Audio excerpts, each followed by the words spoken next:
కాళ్ళ మీద పడిపోయి ఇంత కష్టపడి ఇంత కోసుకుని ఇంత ఇనుముల గాజు పెంకుల మధ్యలో మీ రక్తాన్ని దారపోసి నన్ను చదివించారా అన్న పెయిన్ ఒక రోజు ఆ పనికి వెళ్తే తెలిసిందంటే ఈ పిల్లోడికి.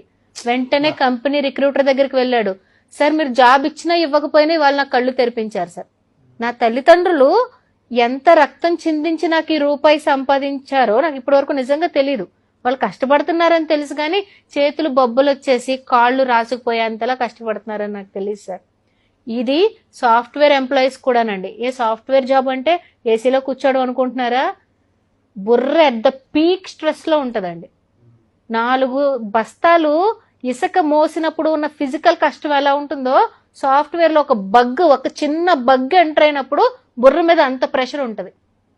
మరి ఈ రోజు పిల్లలు అమ్మకి నాన్నకి ₹1,00,000 జీతం పడితే జొమాటోలో ఆర్డర్లు చేసుకుంటారా?